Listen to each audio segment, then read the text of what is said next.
Message from Starfleet Command, top priority.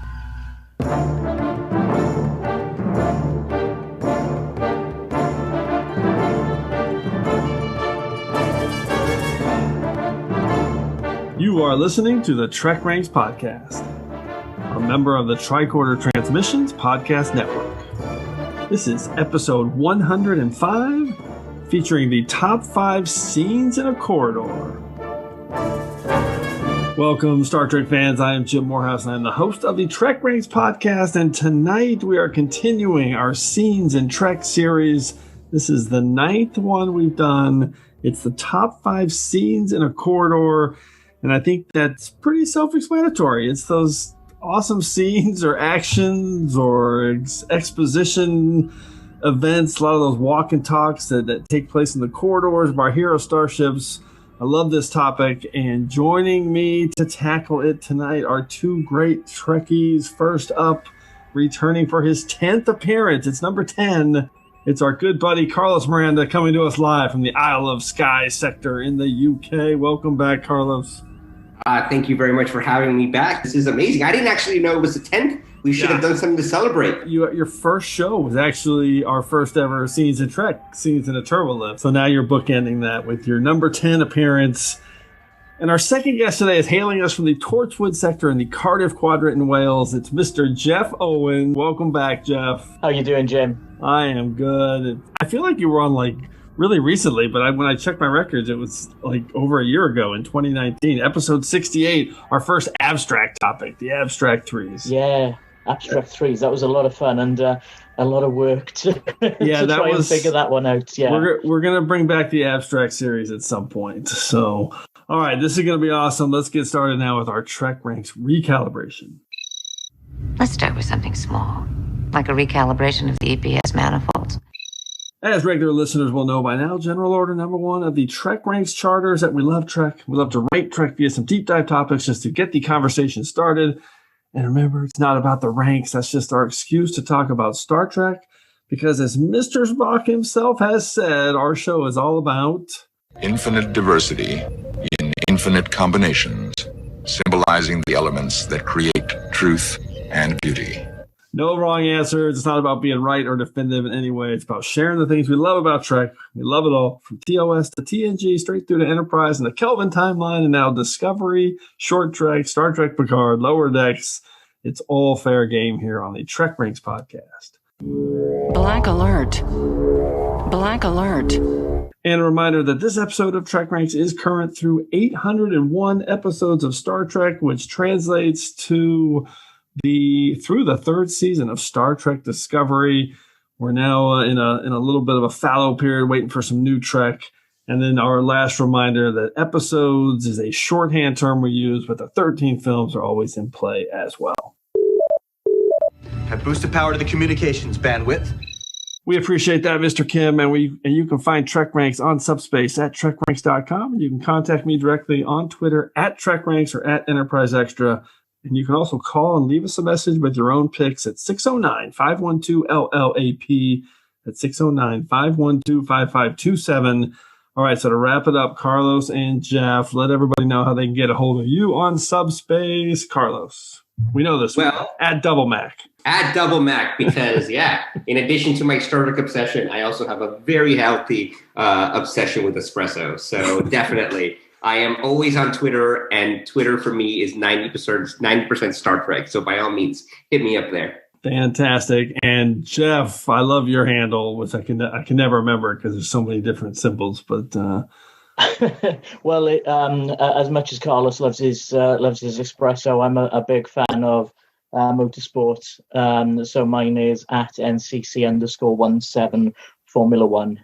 Love that. It's 1701, but that Formula One is in the middle. Very cool. All right, 2 great Star Trek follows. All right, let's get into our level 1 diagnostic quickly to get into today's topic. Run a level 1 diagnostic series. Come. All right, so this is going to be really quick.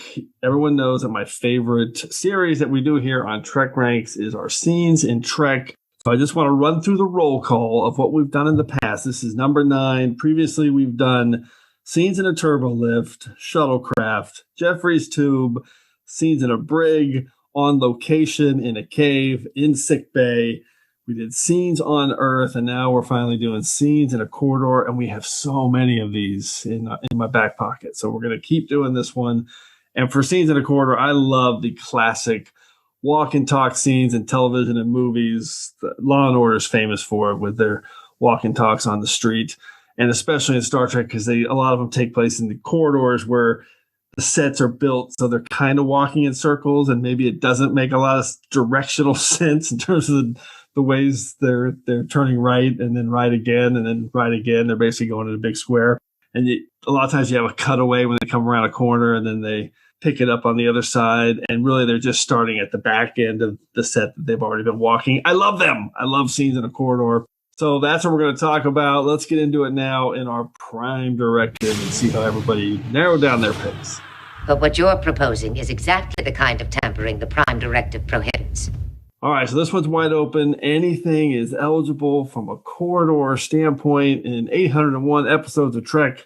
So Carlos, let's start with you. How did you get your arms around this topic? Because it's actually a pretty big one. Oh my God. I mean, literally, I was trying to think if there are any episodes that don't have a scene in a corridor. And I was like, nope. I'm sure some nerd will be able to tell us on Twitter that in some remote episode of the animated series, there was one or two episodes. The reality of it is that I think every episode has something. So I just had to be like, well, when I think of a great scene, a great Star Trek scene that takes place in a corridor, I immediately thought of three, but immediately, right? And those three are my top five. And then I realized that not only did I absolutely love those scenes, they brought me joy, they were exciting, they were things I absolutely loved, but they were from three different movies. So I was interesting. So I actually told myself that I would limit myself to the films, right? Ooh, interesting. I would limit myself to the films, but they had to be scenes from the films in corridors that I absolutely loved or were memorable and impactful. So the way I narrated this huge beast was to say to myself, scenes in corridors from the movies that I just loved. Okay. I love narrowing it down to the movies. That's a rare thing on TrekRanks. And how about you, Geoff? I've got to be honest. I had a similar sort of thing to Carlos when you first mentioned it. I had about 2 or 3 scenes enter my mind straight away, but unlike Carlos, mine were all from the series. And I've come up with a couple of movies, but my main top 5, without giving too much away, don't really focus too much on the movies. So at least we're not going to have any photon torpedoes there, Carlos. Nice. When I went to choose them, I made a decision to go for corridors that were purely on starships or space stations, and not things like access hatches and Jeffries tubes. Obviously, you've already done a Jeffries tube one. Nothing where you're crawling around. As long as you can stand up in them, I thought that they counted. And I also tried to avoid sort of abstract ones like subspace corridors, because I thought that might have opened up a whole other different kind of scene. But I also didn't go for anything that was planet based. So everything on mine took place on either ships or space stations. Okay, I thought about ships as well, and I love that subspace corridor take on it. We are going to do spatial anomalies at sometime in the future. Top 5 spatial anomalies. So that's a good one. I'm kind of glad no one's going with subspace corridors, but that is a great way to think about it as well. I've got a little bit of a mix, and I'm the same with you. My first inclination on this was I had 2 or 3 that popped right in that never left my list, and the first one I thought of is my number 1 pick that I'm sticking to. But other than that, I tried to make sure that the scenes I picked were 100% in the corridor, and they didn't drift onto the bridge or a turbo lift or something like that. And then it's funny you said that about episodes that don't have corridors. The only thing I could think of was a little bit of Star Trek Picard, but the Borg cubes do they count as corridors. I eliminated all Borg cubes, though. I decided not to think about Borg cube scenes, even though there are quite a few that are definitely corridors. Yeah. So for my book, if you eliminate Borg cubes, you're basically eliminating almost all of Star Trek Picard because La Sirena doesn't have any corridors. No, it's all an open plan. Yeah, it's just all open. It's a very modern starship, all open plan. Yes, right. Unless you maybe go inside the holosuite there. Anyway, so other than that, I just wanted to talk about some of the major scenes that I thought of, and then I also had a few deep cut picks, and I do dabble in the movies, so we'll see if there's any duplicates. Okay, I think we're ready now to have first Kudekiton introduce us to the order of things. It'll be alphas like us that determine the future of this quadrant. That will be the new order of things. Thank you, First Kudekiton. As always, a quick reminder on how we're going to go through the order of things. First, everyone will start with their 5-word summary and a hashtag to tease their pick. Then we'll each reveal our top 5 scene in a corridor and the specific episode that it appeared in and the reasons we're highlighting it. At the end, we'll ask everyone for a few secondary system selections for the picks that maybe just missed our list. And as always, if we have any duplicate picks, make sure you listen for the Defiant Torpedoes. Okay, Carlos. Kicking it off with you, what is your number 5 pick for a top 5 scene in a corridor? All right, my number 5 pick. My 5 words are to absent friends, to family, and my hashtag is might as well jump. Now, before I tell you what this pick is, I want you to know that had we been recording this 1 year ago, this pick would not have made my top 50, right? But because of Star Trek Picard, I have grown to think, I have come to think of this film totally differently. And my number 5 pick is the scene in the corridor of the very much destroyed Enterprise E when Geordi and Data are walking down the corridor and Data basically jumps from the Enterprise E to the Scimitar. Yep. And the reason this scene, I think, hits this scene and the entire last act of Nemesis is because, plays differently now, is because of Star Trek Picard. Yep. And I genuinely think that Star Trek Picard was, it wasn't perfect, but I absolutely adored it. I really did. I still pinch myself. I still can't quite believe that show exists and that they told that story. And so much of the story was about this, this love between Picard and Data and the affection Picard had for Data and the effect and the change that Data's death had on Picard. And when I think of, what is that one moment? Obviously, it's Data sacrificing himself and blowing up the Scimitar. But really, that when we first know that that's what's going to happen is in the corridor between Geordi and Data. And the fact that it's Geordi taking Data and the way Data looks at Geordi, the way Geordi looks at Data, and then Geordi opens up puts on the force field so Data can run and kind of jump to the Scimitar to save Picard. Is just I think it just hits home very differently now, and so I think that is why I picked it as my number 5 pick. It also goes to show you that Trek has an ability to help you rethink. I think old ideas and what you think of episodes, you think of an episode like Lethe from Star Trek Discovery. Yeah. New Trek has a way of changing old Trek, and it just makes it so it makes the whole franchise very, very rich. So that's my number 5 pick. Well, I love that last point because New Trek adds and morphs old Trek and the way it just adds to the mythology and changes your perspective on things you've seen before. That's one of the beauties of Star Trek and why it's lasted 50 plus years. I love this pick. And you're right. A year ago, no one would have picked this. It would never have come up. And now that whole final act of Nemesis just plays very differently, especially with one of the criticisms on Picard was people saying, wow, why was this lack of understanding of how much Data actually meant to Picard and how that permeated through that whole series. I think a lot of people kind of were taken aback by that, but that's the reality of someone when they sacrifice your life for you. And now he's living with that for 20 some odd years. I love this pick. It's such a deep cut. Awesome. Geoff, what was your take?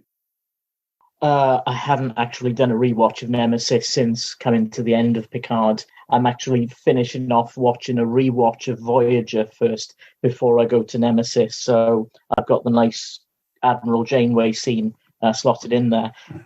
But yeah, I know exactly the scene you're talking about, and I know that when I do go back to watch Nemesis, Star Trek Picard is going to change my opinion of it. It's never been a film I've hated. Right. I have liked Star Trek Nemesis, particularly because that opening scene with the Roman Senate is probably one of the best openings in a Star Trek movie.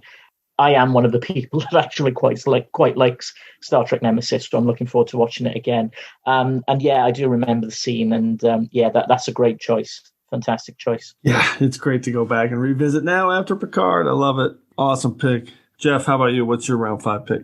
Funny you should be talking about Borg cubes and that just a moment ago, Jim, because my number 5, my 5 words are Soji and Narek get wind. Oh, yes. Hashtag to hell with you. It's from Star Trek Picard season 1, episode 4, Absolute Candor. The scene where they take their shoes off and slide down the hallway in their socks. It's such a fun scene, but there's obviously this element of Soji trying to find out who Narek is, trying to find out what's going on with Ramda, the Romulan that she's just spoken to, trying to find out if he's Tal Shiar. He's trying to find out who she is, and he's trying to gain her trust. And everything about this scene, it goes from darkness to just this sheer fun moment of them sliding down the hallway and ending off with that moment where she finds out that Narek's actually got ulterior motives in everything that he's doing with her. I am blown away by this pick. I love this moment. I love this scene. The score is spectacular from Jefferson Russo. Isn't it, though? It's so good.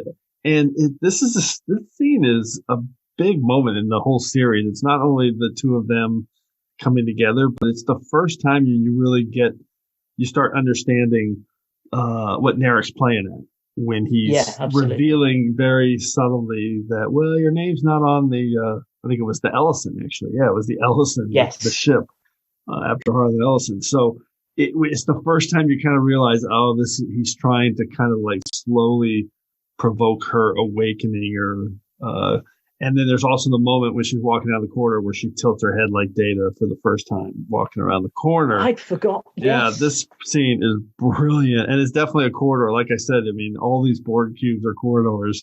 Fantastic, Carlos. Absolute candor in Narek and Soji.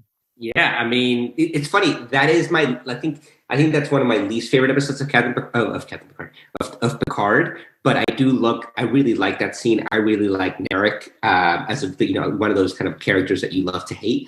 And it's a great pick. Obviously I went down the movie route. So this didn't pop into my mind. It's weird to say it's a deep cut because it feels so fresh, because Picard is still so fresh in our minds, I think. But it's definitely, a slightly out of the box pick, and I'm here for it. Yeah, I love it. It's a deep cut's a good, because I think a lot of people didn't like this scene. I think some people didn't get into kind of them sliding and playing and him talking about the rituals. Yeah. But I did. Sorry, Geoff, go. No, I was just going to say, for the last few days, I'd had this one written down, and I had it written down as the Impossible Box. And I thought, I'm sure it's not the Impossible Box, because that's right. And I had to go back and I did rewatch those couple of episodes over the last couple of days just to get it right. And I thought, I did get it wrong. It's Absolute Candor, not the Impossible Box. Well, Absolute Candor is number 2 on TrekRanks, so that will not be the first time that Carlos is wrong about something on this episode. It's very true. It's very true, Jim. Okay. All right, buddy. Let's go to my round 5 pick. I love this scene.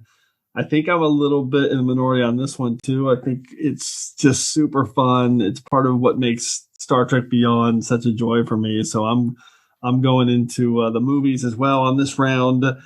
And there were a lot of scenes in corridors in Star Trek Beyond, but this one stood out to me. 5 words and a hashtag. Combustion compressor? It's square, right? Hashtag, no, it's round. And it is Kirk and Chekhov in the broken down whole saucer section of the Enterprise when they expose Kalara. I love this scene from the beginning when they kind of unexpectedly reveal that Kalara is working with Krall, and they've set her up so that Chekhov can track her transmissions to him. But then I just love the way it's filmed. So they have this whole chase through the corridor.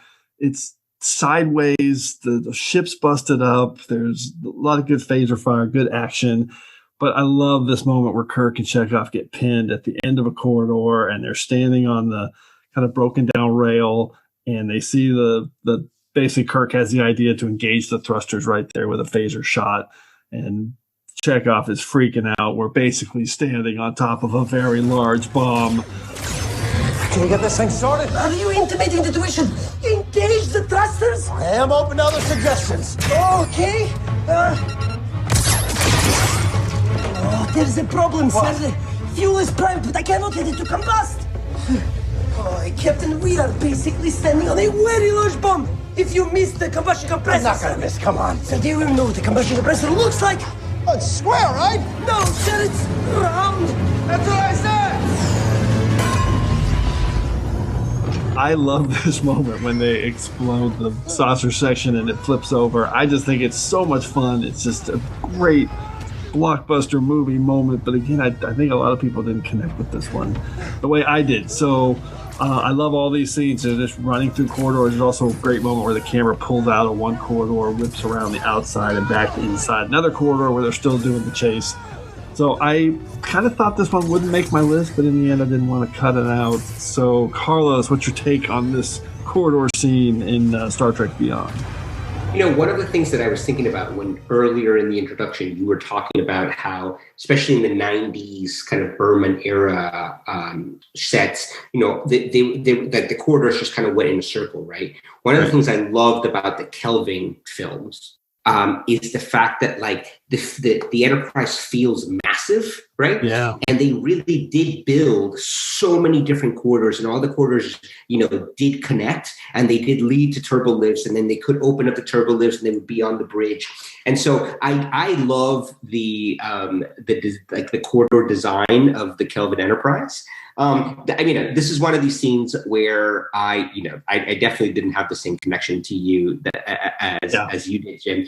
But at the same time, you know, I could watch Chris Pine as Kirk, like read the phone book. That guy has so much charisma. He's so, you know, he loves that role. He, you know, Anton was great.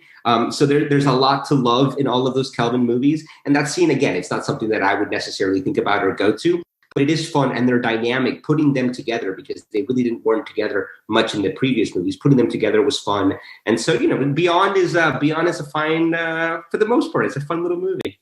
It's one of the things I love about it is Kirk and Chekhov together. They were really strong in that movie. Jeff, what's your take on it? Do you know what when I was driving home from work a couple of days ago, I thought, oh, no, that's a scene I want to write down. And of course, by the time I got home, completely left my mind. Done that many times. But yeah, it's a great scene, and it is proper action movie and Star Trek all rolled into one. Beyond has definitely been my favorite of the Kelvin films. So yeah, I totally agree with this. This is a great scene. Yeah, at some point, you just said it perfectly. You just have to embrace this is just a proper action movie scene. I mean, the saucer section flipping over on a planet's surface. That's a hell of a lot of fun. Sorry. For those of you who hate it. Okay, let's go to round 4. Carlos, what's your number 4 pick? My number 4 pick. So my 5 words are, yes, I know the Borg. # won't somebody help me chase the shadows away? And it is from Star Trek First Contact, when Lily and Picard are walking in the hallway and they turn the corner and Lily sees the Borg for the first time. Yes. And she just says, definitely not Swedish. Yeah. And I just love the scene, because the scene, man, it's really short. The scene's like 15 seconds. I rewatched it on YouTube tonight. It's really, really short. But it kind of, when you really think about it, it's got humor, it's creepy, it's a little bit scary, and it shows Picard going from like commander to just like all of a sudden he sees the Borg and he hates them, and it's like this weird little microcosm of what First Contact is as a whole. And it's a perfect little scene. It takes place in a corridor. I love the character of Lily. You know, like I think she's amazing. Come on. Is there another way around? I know what I'm doing.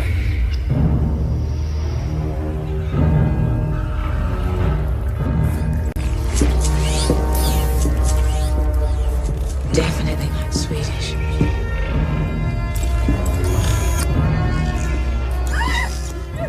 And I just think it's a fun little corridor sequence that I thought was a little bit off the wall. And the reality of it is that I love First Contact, so I had to put something in First Contact. And I just thought that this was, of all the scenes in First Contact that take place in corridors, this was going to be it. I mean, you had me at Lily Sloan. And it's a very it's a defining moment for her character, too, to kind of show that she's a fish out of water, but she's brave and she's smart and she's figuring it out and adjusting. That's an awesome moment, awesome scene. It's so memorable, even though it's so short. Exactly. I absolutely love it. First Contact is a brilliant movie. Geoff, what's your take on this quick one? I love it. First Contact is my favorite movie of all, so I'm not going to argue with anything anyone says about First Contact. This particular scene, it shows him, obviously, he's got the memory of Wolf 359 as Locutus, and you can see that it's playing on his memory and obviously building up to the fury that then erupts in the holodeck. Yeah, can't argue with this one. It's a great little scene. Is this before or after they do the moment where they open the panel up and says, well, if you time it right, you can jump now, and points Lily in the direction of Earth? Is that before or after this scene? This is before that. No, I feel like it's after. Oh, no, it's right after. Yeah, It's after. It's after because they've kind of ended up together. Yeah.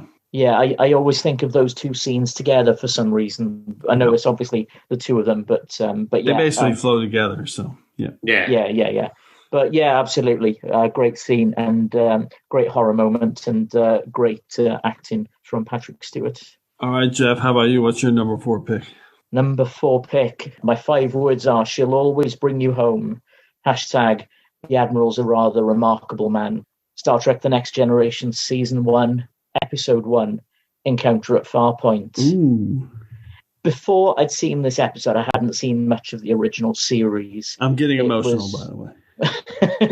It was the show that my grandmother watched when I come home from school, but I didn't really have much interest in seeing it myself until I'd seen a couple of the movies. I did know who Dr. McCoy was, but the scene didn't really mean that much to me at the time.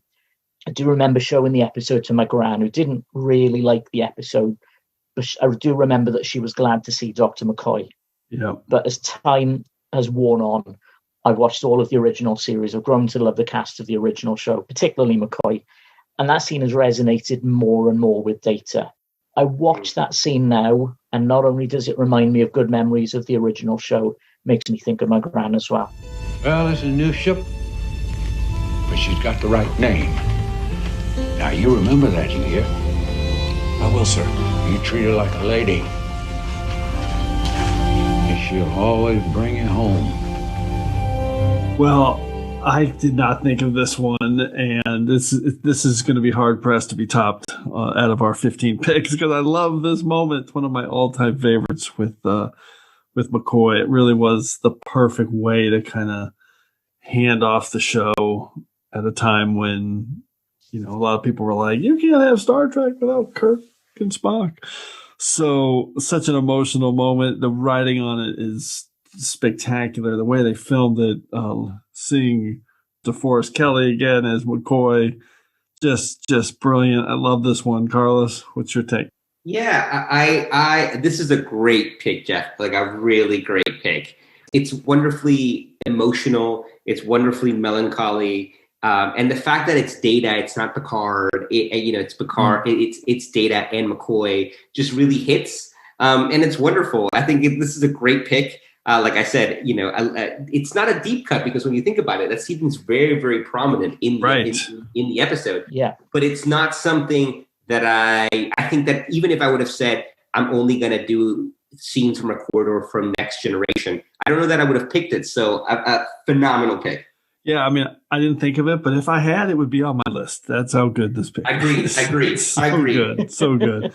Okay, well, you had Lily in your round, and I have, well, I'll do my 5 words in a hashtag. Cadet Tilly is command ready, hashtag. Is he shushing you? And it is Context is for Kings from the first season of Star Trek Discovery, and it's that eerie scene early in Discovery that, for me, showcases everything about the show. So Context is for Kings is my favorite episode of Discovery. I just love the way it introduced all these mysteries. And in this scene, you've got all these introductions of stuff that's still relevant to the show even after 3 seasons. So you've got the kind of eerie horror scene set up with the darkness and the spark. This is, by the way, when the away team goes to the Glen to investigate that ship being destroyed, basically, and kind of a derelict in space. And so you've got this dark scene, there's sparks, there's weird noises, and the weird noise turns out to be a sliding door trying to close over and over again on a decapitated Klingon foot. You've got Stamets, he's being super cantankerous, and he's mystified by the mystery of the metal that's been torn through and the inverted. You got Burnham doing her thing, asking questions, trying to cut through the dead Klingons and the mystery of the dead Klingons. And my favorite thing about this is Cadet Tilly. It's why I'm choosing it. Here, you defined this character perfectly, and it's carried through for 3 seasons. She's the young cadet. She's totally got her shit together. She spots the Klingon in the dark and puts the phaser on him, tells him to step out of the shadows. For me, from this very first scene, she's showing herself as someone that, despite her social awkwardness, that she's ready to take command, to lead, and problem solve. And it's one of the reasons that I love this episode, and I love Ensign Tilly now. Yeah, and I was going to say, beyond all that, you've also got that when the Klingon steps out, you've still got that kind of memorable, funny moment where Landry says, "Is he shushing you?" But so I love that layer of comedy that this show doesn't always get credit for. So this scene stood out to me. It's one of my favorites in one of my favorite episodes. And I think it really, really stands the test of time for 3 seasons of Discovery. Carlos, what's your take on Tilly in Context is for Kings? Well, I mean, I love Tilly. I think, Burnham and Tilly are my 2 favorite characters on Disco for very, very different reasons. That is a top 3 episode of Discovery completely. Yeah. And I do think that I know that you listed as number 1 on TrekRanks, and I think that there's a very strong argument to be made that is the number 1 episode of the series. I would probably, in my head, it's probably edged out by Lethe. Yeah, I think that's 3. I think that, to me, those are the top 2. And I love the moment you said it, I knew exactly what you were talking about. The Klingon, coming out of the shadows with his bat'leth and shushing them is so good. And the expression on the entire away team of what happened is so well done. And I can close my eyes and kind of see it in my mind's eye perfectly. So yeah, it's a great scene. And it's a great scene from, I think, a great episode of New Trek, 1,000%. Geoff, how about you? Yeah, the moment of did he just shush you? Yeah. Particularly after all of the probably unseen before brutal body horror that we've just encountered over the course of that episode. But the one thing I know I was thinking about with Context for Kings is it's very much an episode set in corridors, because Michael's obviously just come on board the Discovery and everything is behind closed doors. So she's walking down corridors and it's no, you can't go in there. You're a prisoner. You can't go in that door. You can't go in that door. We'll only let you in the doors that we trust you with. So Context is for Kings is bad to say it, but it's an episode about corridors and closed doors. And I completely agree with that option. And the mystery of the series, love it. Yes. Okay, let's go to the soup round. Eat your soup, courtesy of a loyal establishment. Jolan True. Carlos, what's your number 3 pick? My number 3 pick. My 5 words are, except, of course, happy birthday. And my hashtag is, so make the best of this test. And it is the scene in Star Trek II, The Wrath of Khan, where Captain Kirk and Mr. Spock are walking down a corridor, and they're having a real kind of heart-to-heart moment. And Spock gives Captain Kirk his birthday present, which is, of course, A Tale of Two Cities by Charles Dickens. Oh. And so to me, this was one of the three scenes. So my number 3, my number 2, and my number 1 pick are the three scenes that came to me immediately, right? And you can make the argument, well, is it a corridor? Is it a hallway? Is it on, wait, it's not on the starship. But I was like, whatever. It's a corridor. All right, it's a corridor. And it's just it's the heartbeat of the movie, right? Obviously, you have Khan, you have Wrath of Khan is such an amazing space opera epic, but at its heart, it's about youth and finding you and looking back on the youth that you had, but eventually learning to be content with where you are in life and being happy with what with where you've gotten to. And I think that that movie would not hit anywhere near as hard, whether it was spoiler alert, Spock's death, or whether it was kind of Kirk's speech at the very, very end overlooking the Genesis planet, had it not been for this scene. So everything that comes after and everything that hits you in the gut about Wrath of Khan is from this scene. Mm-hmm. And so to me, Wrath of Khan is is one of the pillars of Star Trek. It's a pillar of the entire franchise, and something that every incarnation of Star Trek has tried to emulate. In some cases quite literally, in other cases, metaphorically. They've tried to emulate and tried to reach the heights of Wrath of Khan. So immediately I thought of this, and I just think that it's one of the most poignant and most kind of beautiful scenes in all of Star Trek. Top 5 scenes in a hallway. So hey, listen, I have 2 British children that have never said the word hallway. They say corridor for everything, okay? That's fantastic. I love it. This sets up, I think I had this in my scenes on Earth because it sets up Kirk's birthday. Exactly. And I just always remember this. I mean, listen, you just said it perfectly. This scene sets up every theme, every element of the movie, and all the payoff. It's brilliant. And the way they film it is super cool with there's some forced perspective stuff. And it's just a very memorable standout moment and scene. Geoff, what's your take on Kirk and Spock? Yeah, I mean, if I can have ventilation shafts for absolute candor, I think we can have a hallway for Star Trek 2. But it's a scene that obviously cements their deep friendship for each other. Spock obviously knows what to get Kirk, absolutely. And while they can view books in sort of an ebook format by that time, he gets him a proper hardback physical copy of the book, and Kirk fully appreciates it. He will read that book. I'm impressed that it came up, that you thought of it so fast, Carlos. That's a good one. One of the things that I love about the scene, if I could just add, is that I think there's 2 or 3 different director commentaries over the years with Nicholas Meyer, and in every single one of them, he points out that one of his favorite things about this super emotional scene is the janitor in the background, right? Yeah. And he goes, because he really wanted to make it this is like a working office building, right? This is on Starfleet Command. And so, of course, they have to clean it. So he randomly puts some guy in any commentary, and he's done them years. The commentaries that he did for Wrath of Khan are done years apart, right? He always points out this random janitor in the background. And now every time anyone that's listening to this scene, when you watch it, you will notice the janitor in the background. I'm going to have to go watch that now because I hadn't noticed him before. Yeah. It adds to the melancholy of office environment. All right, Geoff, what's your soup round pick? My soup round pick, right. Number 3. I've just realized I've got a 6-word, 5 words. So I'll just chop off the No, do it. Okay, that works. The moment of an angel's sacrifice. #Ducat's descent into madness begins. No. Star Trek Deep Space Nine, Season 6, Episode 6, Sacrifice of Angels. Let's skip to my pick. I can't talk about this. This is a genius pick. Go, man. This is awesome. It's a surprisingly short pick as well, but you get the reunion between Gul Dukat and Ziyal.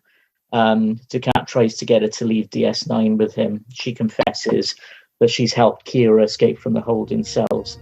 And as Ziyal says that she still loves her father, she tries to leave, but Damar obviously shoots her, believing Geoff to be a traitor.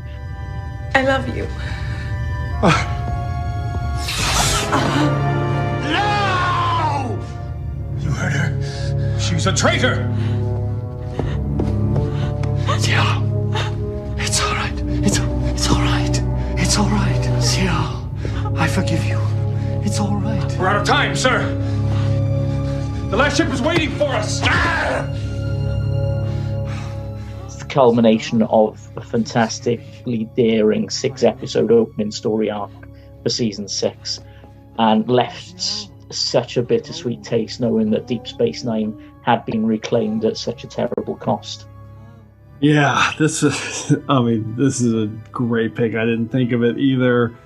It's so sad. It sets up so much, and it's hard to watch. It's such a bummer to lose such a great character, but it was obviously a huge element for Deep Space Nine for the last 2 seasons. Carlos, I know you love this pick. I love this pick, and in fact, it wasn't this exact scene, but originally when I was thinking about what to pick, my first iteration before I decided to do all 5 was to do the 3 from the movies and 2 from Deep Space Nine, and right. This scene was like in the short list for the Deep Space Nine ones because it sets up so much. Not only is it a punch in the gut, but it just sets up so much of the rest of the series. You know, what it does to Dukat, what it does to Garrick, what it does to Damar. It's just a phenomenal pick. And it's such a turning point, particularly for the character of Dukat, and therefore for the rest of the series. So it's another amazing pick, Geoff. Yeah, so good and so well filmed, so well staged. Oh yeah, so memorable. Awesome job. Okay, close out round 3 with my 5 words and a hashtag. Plomeek soup, meet the wall. Hashtag, if I want anything from you, I'll ask for it. And of course, it is from TOS, Season 2, Episode 5, Amok Time. And it is Nurse Chapel delivering soup to Spock in the corridor. And this also could have been a top 5 cold open because the whole cold open takes place inside the corridor. And I actually considered it for that, but now I'm putting it in its rightful spot in our top 5 scenes in the corridor. It's got everything. Kirk and Spock are doing the walk and talk at the beginning. They stumble on Nurse Chapel, who's trying to secretly deliver some soup to Spock that McCoy points out that she definitely made herself. And McCoy's also trying to convince Kirk that there's something wrong with Spock. Chapel delivers the soup, and then off camera, you hear Spock yelling, if I want anything from you, I'll ask for it. And the soup, I don't know, they filmed it so perfectly. It goes flying across the corridor, into the wall, purple Plomeek soup everywhere, even a purple stain on the wall that you can see and that remains there in later episodes. And then Spock walks out of his corridors and tries to get all chill when he sees the captain and ask him for, can I go on vacation? So I love this scene. It's definitely one of the first ones I thought of and figured it would be on my list. Carlos, Spock throwing the soup in Amok Time. Jim, now, as you rightly pointed out, I've now been lucky enough to be on TrekRanks 10 times. And I have to be honest that aside from the films, which I've picked a lot from the films, I don't think I've ever picked a TOS episode in any of my appearances. And so, this is a great pick. Amok Time is, I think, one of the classic TOS episodes, but it's also it deserves to be, it's such a great episode. And that scene sets up so much, not just of the episode. It also is one of the first times. Now, I'm always one of those things that Spock is a Vulcan, he can't show emotion. But then you look up the YouTube clips of every single time Spock shows emotion in the original series. And it's so many. But I think this is one of the ones that it's not he's not elated, he's not laughing, he's not under some kind of alien influence. He's angry and he's mean. And then so it's a real accent on the character, and I think it's a great pick and one that really sticks out. Yeah, it's a pretty memorable moment. Geoff, what's your take? I completely agree. It's primal. It's basically Vulcans being Vulcans before they got their logic. This one almost ended up in my top 5 as well. It didn't make it, but it was a real hard cut to take out of my top 5 list. But yeah, absolutely, I thought of this pick. And it starts off quite lighthearted as well, because you get the moment of them saying, "Oh yeah, I'm just taking soup to Mr. Spock," and then suddenly it's rage, pure rage. McCoy? Captain. Captain? What's this? Oh. Oh, Vulcan plummeek soup. And I'll bet you made it, too. You never give up hoping, do you? Well, Mr. Spock hasn't been eating, Doctor, and I just happened to notice. It's all right. Carry on, Miss Chapel. Bones, I'm a busy man. Jim, when I suggested to Spock that it was time for his routine checkup, your logical, unemotional first officer turned to me and said, "You will cease to pry into my personal matters, Doctor, or I shall certainly break your neck." Spock said that? What is this? Prying. If I want anything from you, I'll ask for it.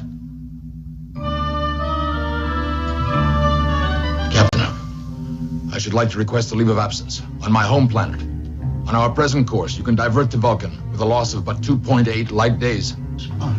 What the devil is this all about? I have made my request, Captain. All I require from you is that you answer it, yes or no.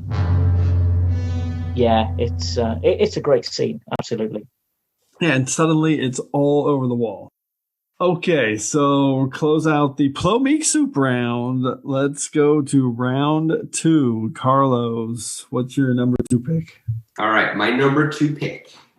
My 5 words are, she went before her time, and my hashtag is crash into me. And it is, this is a little bit of a cheat. It's a series of very quick corridor shots in Star Trek Generations. When there's going to be, they know it's a warp core breach coming. Got it. Yeah. They know the ship is going to blow up. Right? Deanna's at the helm, so everything's going to be fine. Are you telling me you just picked Geordi picking up? I picked Geordi picking up the kid, and the little girl screaming after her teddy bear. And she drops her teddy bear. This is so good. All right? Because let me tell you something. I will I will go to the mattresses for Star Trek Generations every day of the week, right? Is it the best Star Trek movie? Absolutely not. Is it ridiculous? Yes, 100% it's ridiculous. But let me tell you something. It is also amazing. And one of the things that makes that movie so amazing is the Enterprise blowing up and the saucer section crashing into the planet. You know, you talked about Beyond, and that basically happens in Beyond. There's a separation. Yep. The ship explodes. It's exactly the same sequence, but it does not, and I like Beyond. Don't get me wrong. I'm not shitting on Beyond, but Generations was the first time they did it, and that entire sequence is so beautifully shot, and the editing, the music, it's so suspenseful. And in 1994, sitting in that movie theater. By the way, Geoff, with my grandmother, who did not speak a word of English, right? Watching Star Trek Generations, it's something that, I think I was 12 or 13. I was probably 12 when that movie came out. So it not only is it, I remember being in awe of that scene as a 12-year-old obsessed with Star Trek. The first time you watch that, it's singed into your memory. So it has a very visceral, wonderful, emotional reaction for me, but also it just kind of represents something, this isn't just Star Trek The Next Generation on TV anymore. We've graduated to the movies, and it's going to be epic, and it's going to be huge, and it's going to be exciting. So to me, that sequence, Geordi picking up the kid, but also Crusher running around, the suspense of all of those corridor sequences where they're trying to get everyone from the battle section to the saucer section so they can separate and move away before it explodes. And then obviously everything that happens afterwards is just amazing. They do a good job of feeling the jeopardy in those scenes because there's agency of needing to get everybody on the other side of the saucer separation. So I love this. so memorable to me with the teddy bear on it's a classic trope, but it's just awesome. It's so good. Geoff, what's your take on Generations and the corridor scenes during the evacuation? Brilliant pick. I did not think of this at all. When you said about a montage of corridor scenes, I thought it was going to be the switch between the corridors of the Kelvin in Star Trek 09. When you sort of flash around and see all the various corridors in that movie. But yeah, this is the first Star Trek movie I saw on the big screen, and I was not expecting the Enterprise to go out the way it did. So this was my Bones, what have I done moment. This was, oh my God, the Enterprise is crashing. How are they going to get back from this? And just basically seeing everyone moving, panicked but organized, getting from one part of the ship to the other, quick cuts, and of course the teddy bear. But yeah, this is a superb pick. So good. I love it. All right, Geoff, what's your number 2 pick? Number 2 pick. My 5 words are: shocking body horror happens suddenly. # she only went to look at bridge connectors. Star Trek The Next Generation, Season 4, Episode 25, In Theory. Oh, God, yeah. I thought about this one and did not pick it. I love it. This is the very first scene I thought of when you said to me about scenes in a corridor. It's the very first scene, and it was number 1 in my list for so long. But it dropped to number 2 on Wednesday, 2 days ago. And, well, you'll see why. You'll see why when I tell you. Well, just so everyone knows, this is the scene where the ensign or whatever the rank she is, lieutenant, they come back around after they hear her scream, and she's cut off through the bulkhead. Yeah, absolutely. Yeah, there's all sorts of anomalies plaguing the Enterprise, and they're going, well, you go and look at the bridge connectors. She walks down the corridor. Geordie comes back around the corridor, around the corner even, into the corridor, and sees her half inside the floor. Now, it's a brief scene. I think it's only about 10 seconds. But the first time I saw it, it stuck with me for years. And back when I was first becoming a fan, I didn't often rewatch episodes because we usually needed to use the videotapes for other reasons. But when I finally got to do a Next Generation rewatch, I was waiting for the scene, but I could not remember which episode it was from. Oh, right. But it's so striking. And it's from otherwise quite an average episode. But right. The look on her face, the blood coming from her nose, and the other thing as well, which has sort of become a bit more appropriate for me recently, is I've been getting into the TV series Bones. And I'm now wondering how they managed to get her out of the floor. Skeletal lock? Belana Torres? Yeah, exactly. Anybody? Skeletal lock. Yeah, skeletal lock. Yeah. Otherwise, no, I don't want to think about it. I don't want to think about it. It's Okay.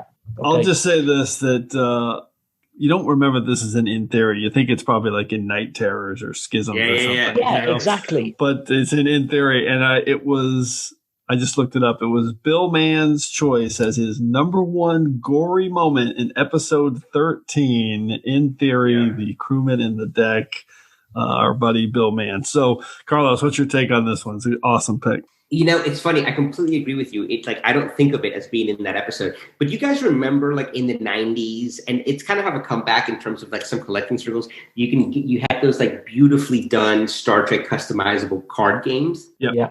I used to have, I never once played the game, but I literally had every card you could buy, right?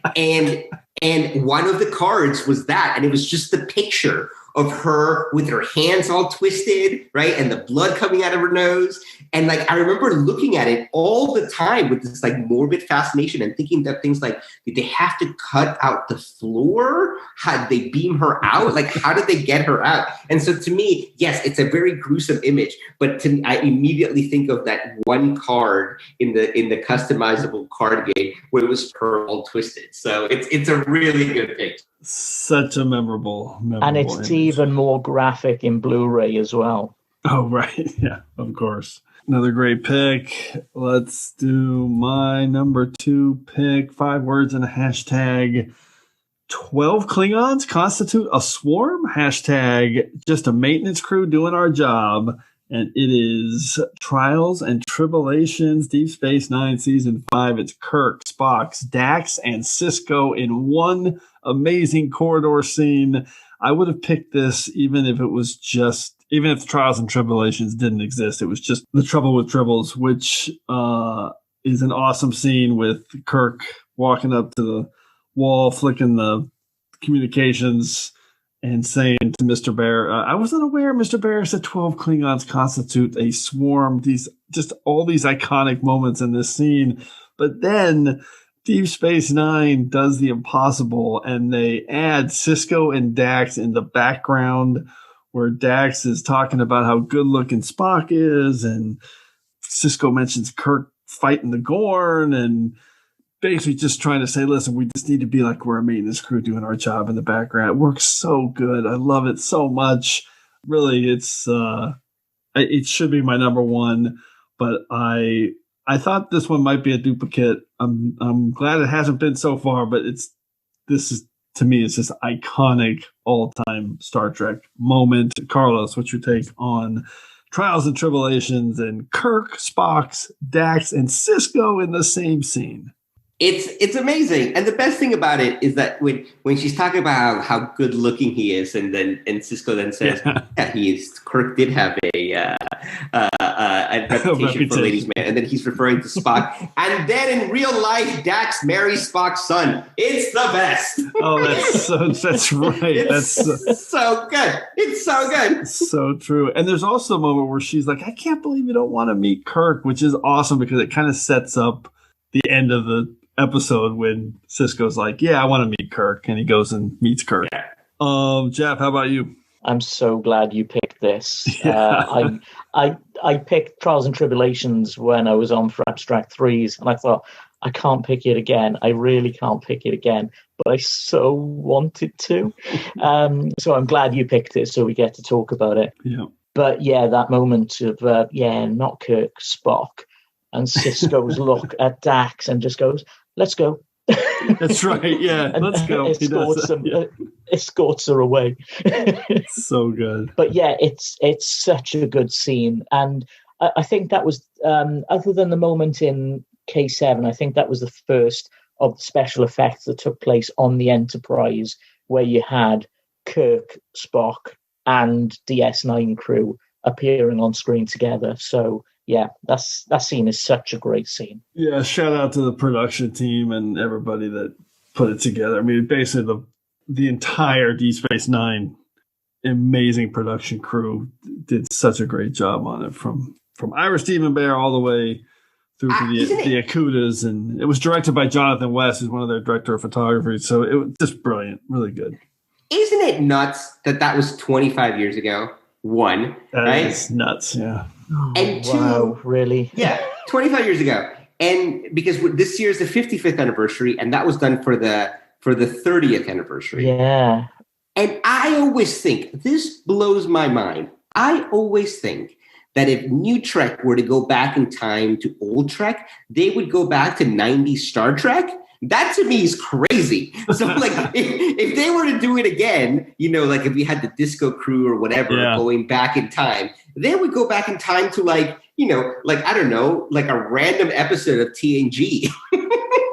Good point. It's a really good point. Amazing. And it's a longer time gap as well. Yeah, it's even longer now. And the fact that all the special effects stand the test of time. Really, really cool. Okay, 100%. Carlos, what's your number one scene in the corridor? Okay, here's the caveat. The moment Jim sends me a direct message on Twitter and is like, yo, you want to do this? And it's going to be corridors. But immediately, I mean, I hadn't even finished reading the message and I knew that this was going to be my pick, right? Not only because I love it and it's empirically awesome, but because I know it would piss Jim off. So my number one pick is, my 5 words are, guess who's coming to dinner? And my hashtag is, and I'm telling you, it's all a sabotage. And it is the scene in the greatest movie ever made, Star Trek: The Undiscovered Country, where the 2 Starfleet officers beam onto the Klingon ship step off the Klingon transporter pad. They are in a Klingon corridor, and they just start shooting Klingons in 0G. Okay, Klingon corridor assassination. You went from the teddy bear to like the purple blood assassination. Exactly. Okay, and that to me that scene is amazing. Geoff, you talked about that Generations was the first movie that you went to see. The movie that got me into Star Trek was Star Trek 60 Undiscovered Country. And I remember being at the drive-in, I was like 10 or something, and watching this and being like, this is the coolest thing I've ever seen. And one of the reasons was because of the 0G Klingon kind of murdering sequence. It's awesome. Everything about that scene is amazing. And the fact that a lot of it takes place with these two Starfleet guys walking around the Klingon corridors, shooting up Klingons in zero gravity is just amazing. So the moment Jim was like, well, okay, you want to do this? Every time he asked me to be on TrekRanks, I'm like, how can I bring in Star Trek 60 Undiscovered Country? Even if we're talking about like top 10, top 5 Kira episodes, I'm like, how do I bring in Star Trek 60 Undiscovered Country? Well, and here is a legitimate reason, Jim, a legitimate reason. Well, say whatever you want. This pick is awesome because that is a super memorable scene. Obviously, it's one of the big action moment of that movie. And yeah, it's an awesome scene. That assassination attempt, especially at the time, was like, oh my God, that was like so riveting on screen. Yeah. It was like when you left the theater, that's what you were thinking about. Like they actually did that. When they shoot the two Klingons and they fly backwards like 50 feet. Yeah. It's amazing. Yeah, so good. Geoff, what's your take on the Klingon assassination scene? Purple blood hanging in the air. Yeah. Even though Generations was the first Star Trek film I saw in the cinema, Star Trek 6 was for a while the only Star Trek videotape I had. And let me tell you, that videotape was played to death. Yeah. So I am very, very familiar with this film and very, very familiar with that scene.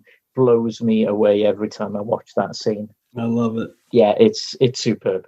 Fantastic. All right, Geoff, what's your number one?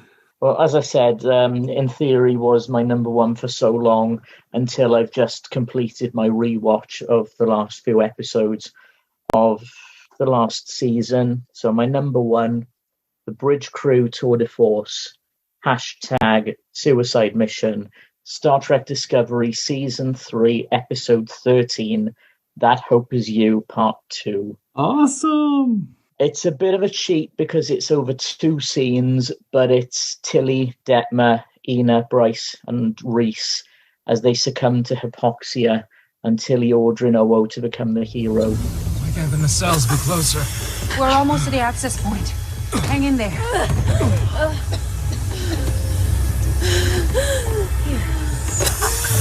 don't think I can get up. You have to try. Both of you. Oh, you have to go by yourself. Take the oxygen. What? No, you'll suffocate. We're just delaying the inevitable. You should finish the mission.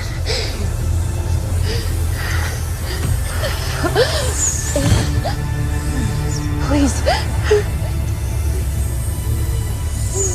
And the second scene with Owo reviving finds herself face to face with the dot that sacrificed itself to save her, and realizing that she has actually survived, as has Detmer and the rest of the bridge crew. I was so happy to see the bridge support crew getting their moment in the spotlight at the end of this season. I love you all. And I hope we really get to see more scenes like this. I'm such a big fan of them. My only regret is, from what I understand, Sarah Mittish's schedule couldn't quite match up, so Nilsson wasn't in the episode. And I really wish that Arian was still around for it as well. But yeah, it's a great sort of punch the air scene when you see them all revive at the end of the episode. Love that scene. Yeah, and that's why In Theory dropped down to number 2 at the last minute. I definitely thought of this and there's a tide because there's a lot taking place in corridors whether it's the book and Burnham. I love their stuff. I love the stuff with the when the dot 23 show up with the sphere data. This is an awesome pick, and seeing the bridge crew get more. I always say, because a lot of people always maybe a critique or a comment that they make a lot is they want to see more of them. I actually think I'm so amazed we've seen as much as we have. It's a different era of television. It's serialized. There's only 12, 13, 14 episodes a season. It's hard to branch out and do standalone episode with Owo or Detmer.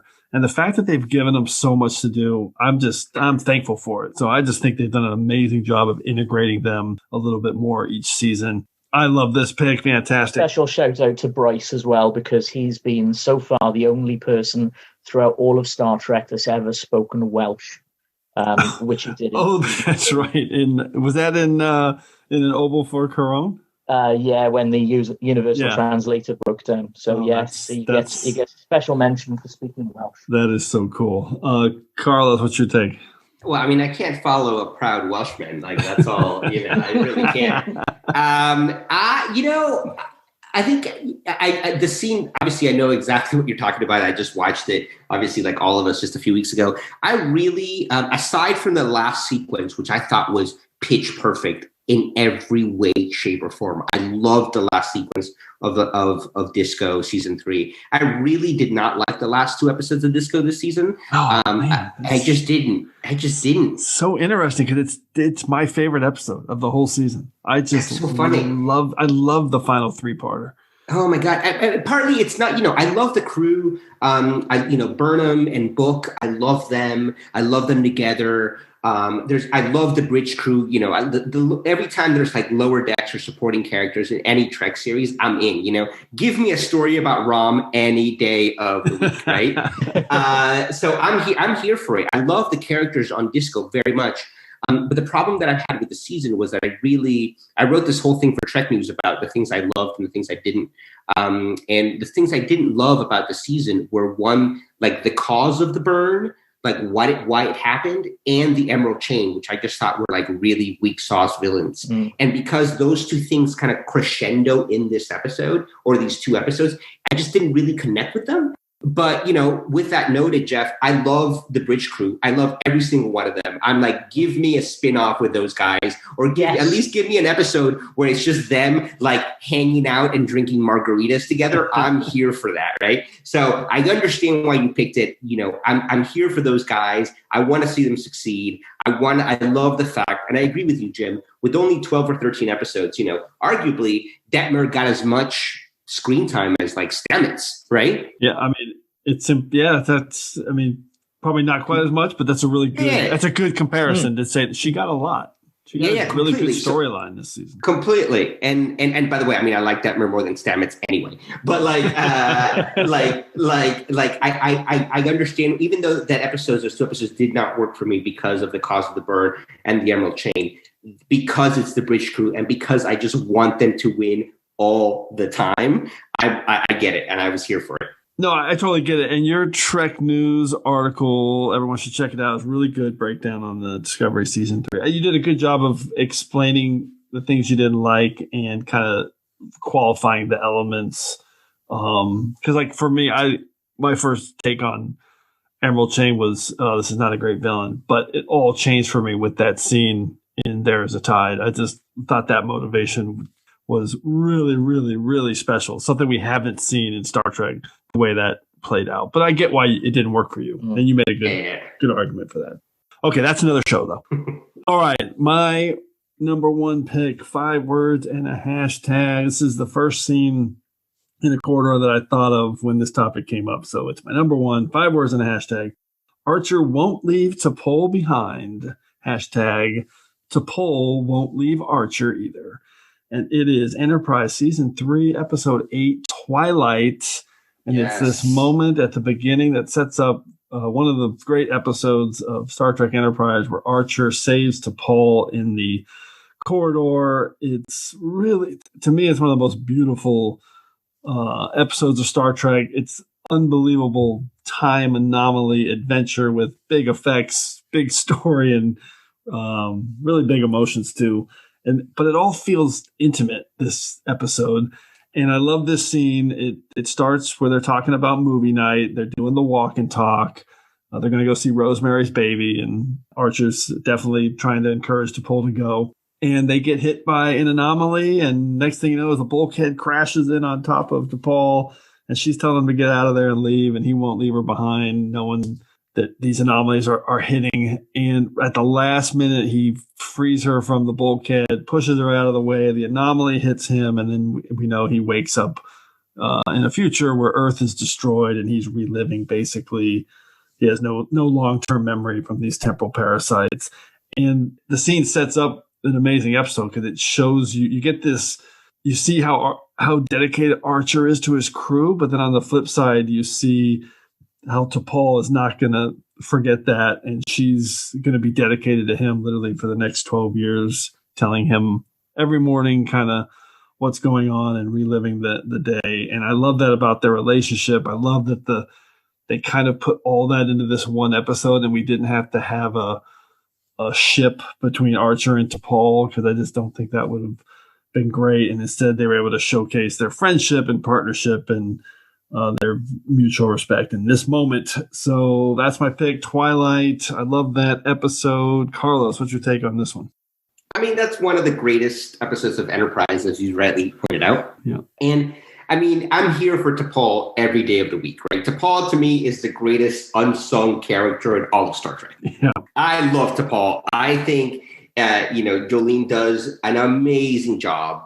And I think she's a great character. She's a great foil to Archer in many ways. I love their dynamic. It's, obviously when it was originally conceived, it was a little bit like, okay, they'll be kind of like a Kirk and Spock, but they're really not. They're friends, but not really. They're colleagues that really like completely respect and each other and will support each other till the end. And I just love that about their dynamic. And I think it's a great pick. It's not something that it's not one that I would have thought of necessarily, even though I love Enterprise. And anytime anyone brings a T'Pol or a Phlox to the party, I'm always going to celebrate, because I think that both of those characters are two, again, of the greatest unsung characters in Star Trek. I'm not sure why this one was the first one to pop into my head, but for some reason it stuck with me in terms of that moment that sets it all up. And well said. Geoff, how about you on Twilight? Well, I think I've mentioned to you before, because you asked me if I was available for an Enterprise episode a few episodes ago, and my knowledge of Enterprise, unfortunately, is a bit lacking because I haven't done a rewatch in so long. Yeah. This episode, though, Twilight, it's a very, very, very moving portrayal and a science fiction allegory of mental health and dementia to an extent. And yeah, absolutely. I'm really, really looking forward to starting my Enterprise rewatch after I finish Voyager and Nemesis, because a lot of these episodes are going to feel completely brand new to me. But That's awesome. I'm really looking forward to reliving episodes like Twilight. Well, that is awesome. You got that to look forward to. All right, secondary systems. Let's see what you can do with the secondary systems. Carlos, any on your list from the movies or non-movies? No. So like I said, I was trying to do, I originally thought maybe I'll do 3 movies and 2 DS9s. Yeah. And one of the scenes that I thought of, really, mainly because I had watched the episode not that long ago, is in the last episode of season 4 of DS9, when obviously it's the one where Odo gets his powers taken away and is turned into a solid. There's a great, very short sequence when Garrett kind of lags his way onto the Defiant to try to find out, under the ruse of trying to find out what happened to the Romulan Cardassian fleet that attacked the Founders in the Dominion. Oh, yeah, it's a great one. Great sequence outside of sickbay where Garrick follows the female changeling and just kind of asks her about what happened, and she looks at him with such disgust.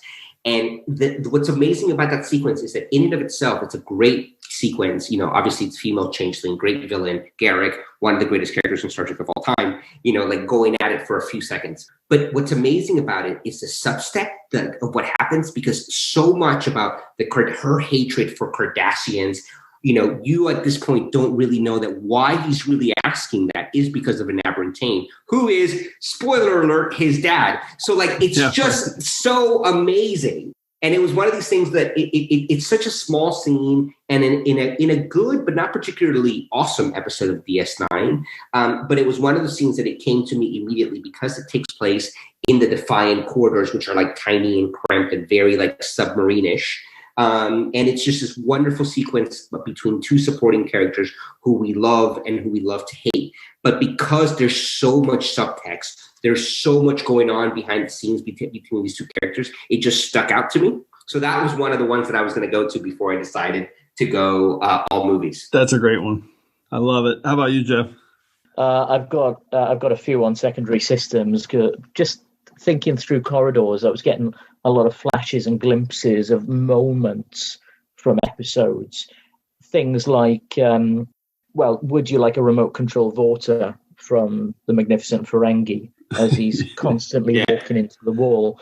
I know this would have been a cheat, but any bunk scene in Star Trek Lower Decks. Yes. But I particularly thought of the scene in Envoys where Mariner outwits the transdimensional energy creature. Oh, that's a good one too. Yeah, and obviously it then goes on to the captain and just completely vanishes. I had Ensign Kim giving the now King Hussein of Jordan an order in Voyager's investigations. Yep. Edward getting drowned by Tribbles in The Trouble with Edward. Yep, I thought of that one. Yep, short treks. I thought when you said about Star Trek 6 earlier on, Carlos, I thought you might have mentioned I know this ship like the back of my hand. When you said that you were trying to piss Jim off. So Scotty knocking himself out in Star Although Trek I think 5. technically that wasn't that in Jeffries too? Like a back? I don't know. Well, he was standing up. The less we talk about that moment, the better. Star Trek Discovery does Inception with Giorgio, Nan, and Leland fighting it out around the walls and ceilings. Yeah, in Such Sweet Sorrow. Yep. Yeah. I had that one on my list. Yep, the spinning. They actually built a spinning set. Yep. Yeah. Picard demanding to know the date in All Good Things. I had that one too. Yeah. What's today's date? The date. The date. Holograms dissolving as they step outside in The Big Goodbye. Burnham and Stamets reliving the same scene over and over again in Magic to make the sanest man go mad. Oh, that's a good one. The Dance for Science is in a corridor. Yeah, that's a really good one. The only time Stamets has been likable. Oh, stop it. I like Stamets. I do too. And I think we've got to give a special shout out to the casual sportswear being worn on the original Enterprise in the cage. Oh, yeah, in the background. That's a great corridor shout out. So. As Pike goes to his quarters, you've got members of the crew in tennis outfits. It's literally like the tennis outfit from the 60s. Yeah. So great. All right, toughest cut on my list was the Emperor's New Cloak. I had them in my meta moment, but it was Quark and Rom carrying the cloaked Cloak through the corridors on Deep Space Nine when Martok and Sisko show up. I love that moment. I had Such Sweet Sorrow. I had All Good Things. Our buddy Alex Perry has that exclusively for his weekly Trek show with Picard saying the date, Stardate 47988. By the way, I had Lethe, Burnham and Tilly jogging at the beginning. Yeah, talking about the command training program is awesome. I was really thinking about Scorpion for a while till I eliminated Borg. That whole moment where Harry gets attacked by species 8472, all that stuff takes place in windy, cool corridors where you don't know what's going on with the bio ship. Special shout out to Let That Be Your Last Battlefield in TOS, where Bele and Lokai are just running and chasing each other aimlessly through the corridors for what feels like 5 minutes before they beam down to their world. Just an absolute. They were definitely stretching for time because they have like old World War II footage behind them, and they're just running through corridors non-end. And then my last one, I almost picked this. It's Journey to Babel, and it's Kirk's epic fight with the faux Andorian which includes, he gets stabbed in it, and it includes the infamous Kirk butt jump kick off the wall into the face of the Andorian to knock him out. Amazing. Classic. So many good corridor scenes. There are no duplicates, so I knew we would have some deep cuts and some awesome picks. All right, let's get into our regeneration cycle and recap our picks. Computer, activate regeneration cycle. Alcoves beta and gamma. Cardassia's dead. All right, Carlos, break down your top 5. My number 5 pick was from Star Trek Nemesis, in the scene where Geordi and Data are in the corridor, and Data looks at Geordi and then jumps over to the scimitar. My number 4 pick was Star Trek First Contact, when Lily and Picard turn the corner and they run into the Borg for the first time, or at least Lily does for the first time, and she's spooked, but then delivers that wonderful line, definitely not Swedish. Number 3 was Wrath of Khan, when Kirk and Spock are walking down the corridor of Starfleet headquarters with the janitor in the background, and Spock gives Kirk his birthday present. Number 2, from Star Trek Generations, when the ship is about to separate and there's mayhem all over the corridors, and Geordi picks up that little girl, and the girl loses her teddy bear, which is probably still floating out in space around Viridian 3 to this day. And last but not least, one of the greatest corridor sequences or hallway sequences in any movie, and it's from The Undiscovered Country, when the 2 Starfleet assassins beam onto the Klingon ship and just start shooting at Klingons in 0G all over the corridors. All right, so your all movie list, you had 3 from TNG, 2 from TOS, which would make a lot of sense. Geoff, how about you? Recap yours. Yeah, my number 5 pick is from Star Trek Picard, with Soji and Narek sliding through the ventilation shaft from Absolute Candor. My number 4 pick was from Encounter at Farpoint, Next Generation, Data and McCoy having the tour of the Enterprise. Number 3, Sob Sob, Sacrifice of Angels, Deep Space Nine, Damar kills Zial. Number 2 was Next Generations in Theory, the very brief scene with the crew member stuck in the deck. And my number 1 pick was from Star Trek Discovery, That Hope Is You Part 2, 2-part scene with Owo becoming the hero for the bridge crew. Fantastic. So you spread it around pretty good. 2 from TNG, 1 from Deep Space Nine, and then 1 each from Discovery and Picard. And for my top 5 from the Kelvin timeline, Star Trek Beyond, Kirk and Chekhov and their antics. Round 4 from Discovery, context is for Kings and Tilly and the shushing Klingon. Number 3 from TOS was Amok Time, when Spock throws the soup against the wall, the Plomeek soup. And number 2 from Deep Space Nine, Trials and Tribulations, amazing scene with Kirk, Spock, Sisko, and Dax. A miracle that exists. And round 1 from Star Trek Enterprise, Twilight, when Archer saves T'Pol from the anomaly and gets hit himself. So I had 5 different incarnations. That rarely happens for me. 1 from TOS, 1 from Deep Space Nine, 1 from Enterprise, Discovery, and the Kelvin timeline. Our stat breakdown, we had no duplicates.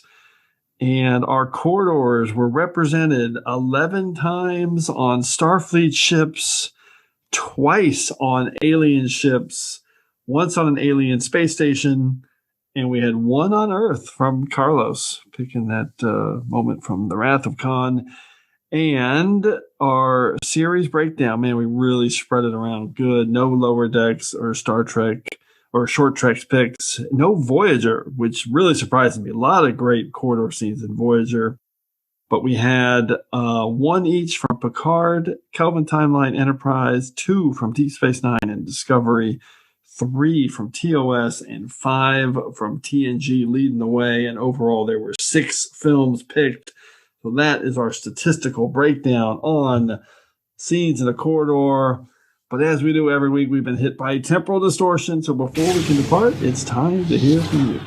The temporal distortions are fracturing space-time throughout the ship. Cause? Unknown. Oh, we know the cause, Mr. Tuvok. It's all that amazing feedback that we're continue to receive here from our listeners at TrekRanks.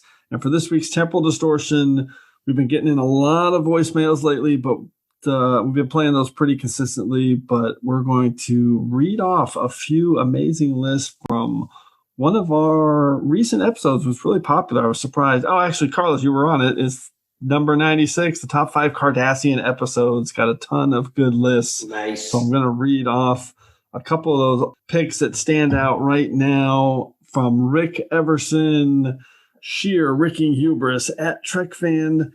He had a pretty awesome list. I'm just going to read off a couple here. His number 3 was, is there a single statue? ? Hashtag Ultimate Ducat.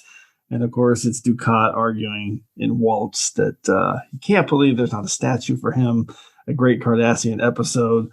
From our friend Kai Chris at Shelf Nerds, who are going to get on the show soon. He had an awesome pick.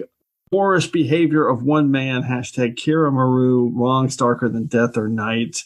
As a Cardassian episode is really cool. And his number 1 was Second Skin. Family is everything on Cardassia. Hashtag fatherly advice. And another list. Oh, this was awesome. From Jen Tift, Edith Quarks, frequent guest. Her 5 words was Seska, Galora, Natima, Mila, Zial.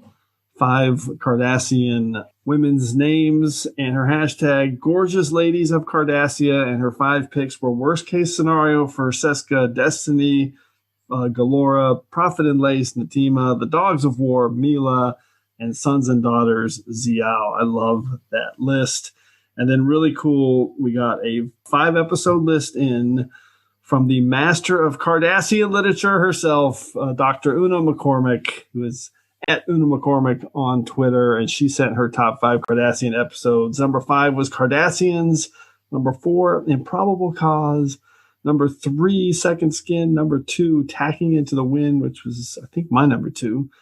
And The Wire at number 1, which was awesome. So make sure she's written some of the best Trek novels out there, especially about Cardassia, The Never-Ending Sacrifice, The Enigma Tales. And she did a Picard novel, too. The kind of prequel novel, Last Best Hope. Yep. Yeah. And she just did the Janeway novel too. I haven't read yet or heard, but I'm going to. Okay. Once again, those picks more than enough to clear ourselves from this week's temporal distortion. So as always, want to thank everyone for all your great responses to the TrekRanks podcast. Keep them coming to me at TrekRanks on Twitter so we can retweet them. But we also want to hear from you.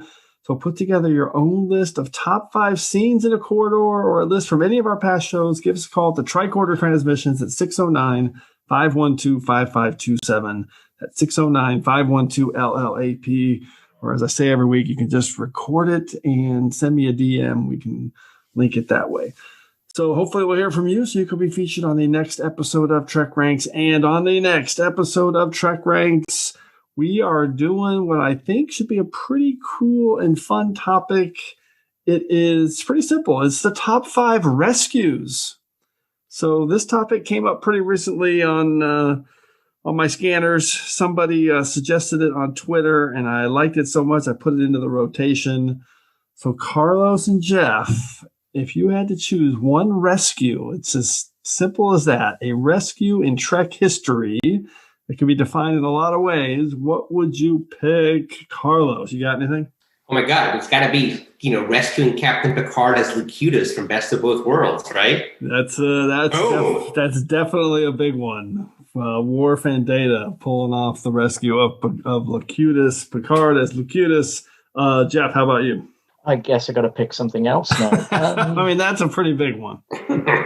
Can I pick Data rescuing the girl from the planet in Pen Pals? Oh my God, I love that one. As good. Yeah, that's a great one. That's an outside the box one. Definitely outside the box. Roshinka or something is her name?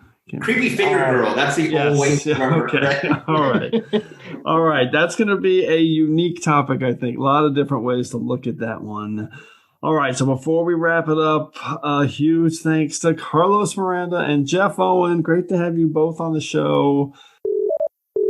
I was wondering if you could show me how to access these subspace communications logs. And we're going to do that right now, Neelix. So any final Trek subspace communications, either one of you guys want to relay before we depart? Carlos. I want to know, Jim, how many TrekRanks have you had no duplicates on? That's a great question. I have no idea. It's probably about 20%, right? Maybe 1 out of 5. Wow. Maybe a little less. Maybe 15%. I don't think I've ever been on a show where there haven't been any duplicates. So okay. I was like, oh my God, I hope nobody picks this. I've missed the Defiant torpedoes. Yeah, that's true. That's always a bummer when there's no duplicates. That's one of the bonuses. Geoff, hope you had fun on your second TrekRanks appearance, man. Absolutely, yeah. And can I just say as well, I enlisted the help of my previous co-host. I picked the brain of Brooke for a couple of ideas, and she gave me some great suggestions for this because I was drawing a blank for my number 4 pick, and she helped me out. So I love thanks it. very much, Brooke. We love Brooke. Brooke's actually going to be on our top 5 rescues. Is she? Nice. So we'll see what she comes up with for that one. All right. Thanks, everyone, again for engaging with us here on episode 105 of the TrekRanks podcast. As always, I want to close by saying I'm looking forward to standing with you again here in this place where I belong. Benjamin, look.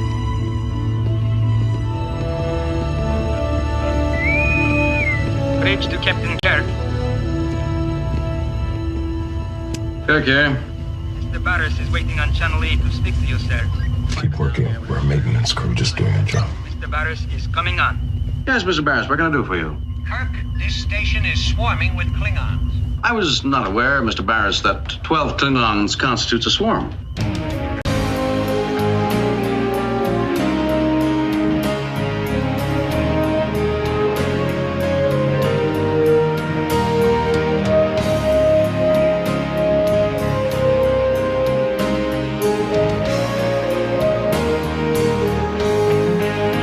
Just want to remind everyone again that the entire TrekRanks catalog is available for you to download and listen to at TrekRanks.com and on your podcast player of choice.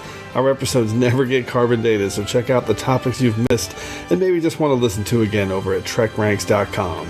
And a reminder to check out our friends 5-Year Mission at 5yearmission.net. They're writing a song for every episode of Star Trek, and you won't believe how great their music is.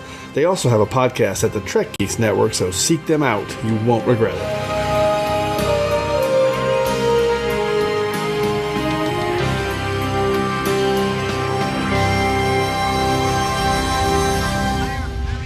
I had no idea. What?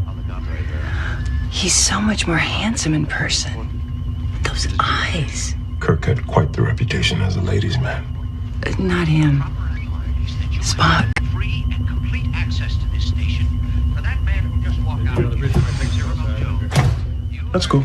Mr. Barris, I have guards around the grain. I have guards around the Klingons. I can't believe you don't at least want to meet Captain Kirk. That's the last thing on my mind. Oh, come on, Benjamin. Are you telling me you're not the tiniest bit interested in meeting one of the most famous men in Starfleet history? We have a job to do. But it's James Kirk. Look, of course I want to meet him. I'd like to shake his hand, ask him about fighting the Gorn on Cestus 3. But that's not why we're here, old man. You're right. I guess the difference between you and me is I remember this time. I lived in this time, and it's hard to not want to be a part of it again.